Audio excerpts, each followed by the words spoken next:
Salam Skapsa bisa. Santun menuju prestasi dalam kompetensi. Oke pelajar Skapsa, pada mata pelajaran pemeliharaan mesin kendaraan ringan kelas 11 semester Gasal, hari ini kita akan membahas tentang pemeliharaan sistem bahan bakar injeksi. Untuk itu, mari kita simak materi berikut ini. Baik pelajar Skapsa, pada sistem elektronik full injection pada sistem bahan bakar bensin, kita akan membahas yaitu tentang perkembangan teknologi mesin saat ini. Di zaman era yang lalu, kita memang cenderung mengenal sistem bahan bakar konvensional atau karburator.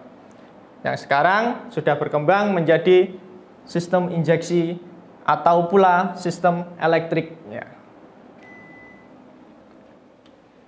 Ini untuk perbedaan karburator dan EV. Dari gambar atau diagram di sini dapat disimpulkan perbedaan untuk sistem karburator dan EV. Pada sistem karburator atau konvensional, pengkabutan bensin terjadi pada lubang venturi. Akan tetapi, bila pada sistem injeksi, pengkabutan bensin terjadi pada mulut injektor ataupun langsung ke ruang bakar. Yang kedua, pengkabutan tergantung aliran udara pada venturi, itu kalau di sistem konvensional. Sedangkan di sistem EV, pengkabutan tergantung tekanan bensin dan ukuran lubang daripada injektor. Nah, terus untuk komposisi campuran, pada sistem konvensional tergantung perbandingan lubang spuyer atau skrup penyetel dan tinggi bensin di pelampung. Sedang pada sistem injeksi, komposisi campuran dikontrol oleh ECU berdasarkan jumlah udara yang masuk dan kondisi kerja mesin. Kita masuk ke konsep kendaraan modern. Apa saja yang dituntut pada kendaraan modern pada saat ini? Tuntutannya sekarang yaitu membutuhkan daya yang besar atau optimal. Dengan syarat apa saja? Yaitu tentang pembakarannya harus sempurna. Yang kedua, hemat bahan bakar. Itu yang paling dicari oleh seorang produsen daripada kendaraan saat ini. Itu juga membutuhkan pembakaran yang sempurna, rendah emisi, ramah untuk gas buangnya, diciptakan dari pembakaran yang sempurna. Pembakaran yang sempurna hanya dapat diperoleh melalui sistem kontrol bahan bakar dan pengapian yang terintegrasi. Ya. Kita lanjut ke berikutnya.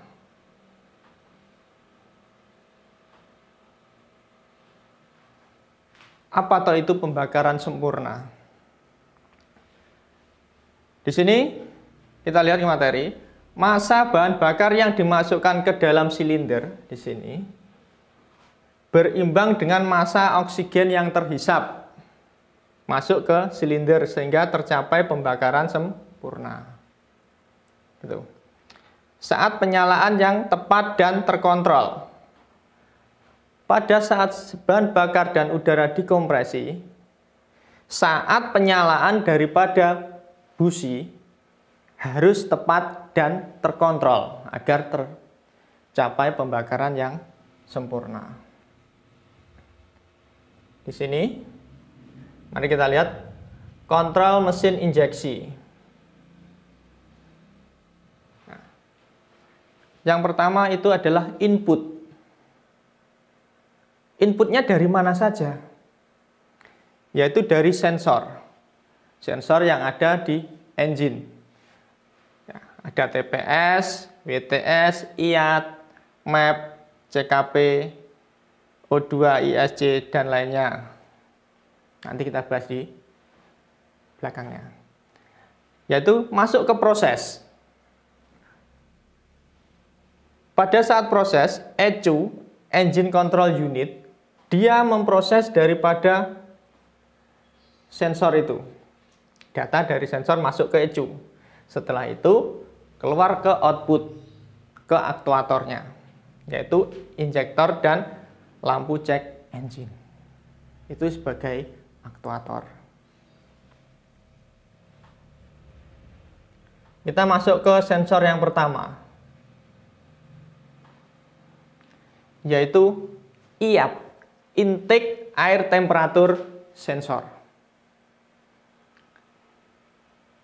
IAT terpasang pada saluran udara masuk atau filter udara, air filter, yaitu berfungsi untuk mendeteksi temperatur udara yang masuk pada mesin injeksi. Itu. Terus yang kedua, MAPS, Manifold Absolute Pressure Sensor. Di sini kita lihat MAP itu terpasang di throttle body, yaitu dia sebagai pendeteksi tekanan udara yang masuk melalui intake manifold. Ya, itu fungsi daripada MAPS.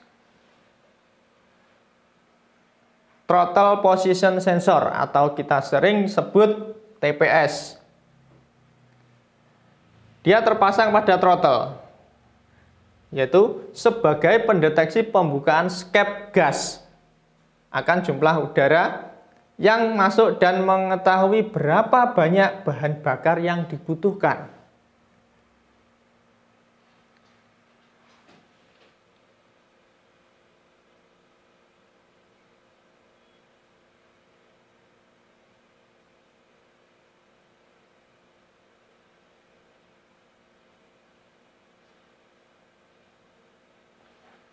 Terus idle speed control.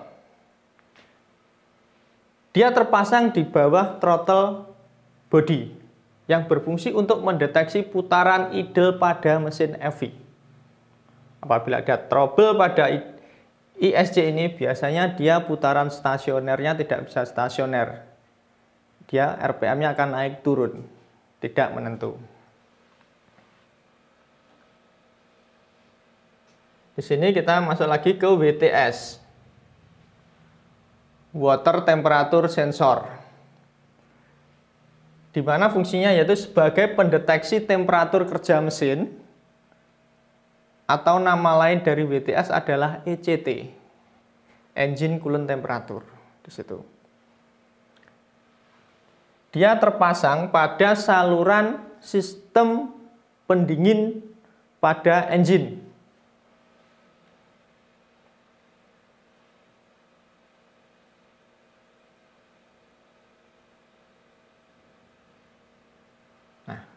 Selanjutnya yaitu Camshaft Position Sensor atau sering kita sebut atau kita sering mendengar di bengkel, yaitu CMP.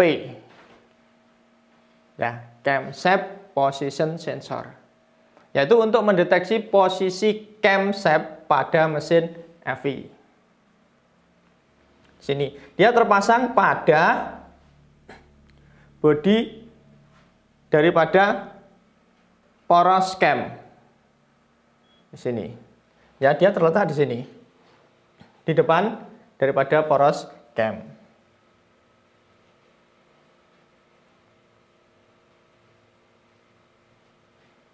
Nah, selanjutnya yaitu Crankshaft Position Sensor atau sering kita sebut di dunia otomotif yaitu CKP. Dia berfungsi untuk mendeteksi posisi crankshaft atau piston pada mesin FV. Dia biasanya terpasang pada poros crankshaft di belakang puli daripada pompa sirkulasi air pendingin. Situ. Nah, kita lanjut lagi ke O2 atau lambda sensor. Dia berfungsi untuk mendeteksi gas yang terbuang pada knalpot. Biasanya kalau ada troubleshooting pada sensor-sensor, di sini O2 lebih akurat membaca trouble kode daripada sensor-sensor sebelumnya. Nah, terus ke VSS atau Vehicle Speed Sensor. Dia untuk mendeteksi kecepatan RPM kendaraan pada sistem EV. Dia terpasang di belakang atau di poros output daripada transmisi kendaraan tersebut. Nah, ya ini injektor. Dia sebagai aktuator pada sistem EV. Fungsinya dia untuk menyemprotkan bahan bakar ke ruang bakar. Terus ada lagi DLC, Diagnosis Link Connector. Berfungsi untuk mendiagnosis sensor-sensor yang rusak pada mesin EV. Di sini kita nanti untuk DLC itu kita tancapkan ke scan tool untuk melihat trouble sensornya. Nah, tempat DLC pada mobil itu biasanya terletak di dashboard atau di bawah daripada roda kemudi. Sini. Ada yang di sebelah kiri dan di sebelah kanan. Ini. Nah, terus untuk cara mendiagnosis kerusakan sensor itu ada dua cara, yaitu manual dan otomatis. Yang manual, cara kerja yang pertama, kita hidupkan mesin pada posisi on. Yang kedua, buka DLC dan temukan kode E1 dan TE1. Gabung kode tersebut E1 dan TE1 dengan kabel. Setelah itu kita hitung kedipan lampu mil dan segera kita cocokkan dengan kode kerusakan sensornya. Apabila sudah terdeteksi, ditemukan, baru kita perbaiki sensor yang rusak. Setelah itu kita restart. Kita lepas kabel aki min atau masanya selama kurang lebih 5-10 detik. Nah, itu untuk cara manualnya. Terus untuk yang cara otomatis, yaitu hidupkan mesin pada posisi on. Ya. Buka DLC, gabung dengan alat scan tool. Tuh. Ikuti penggunaan menurut SOP, Standard Operational Products. Terlihat kerusakan sensor pada scan tool. Setelah itu kita cari, kita temukan.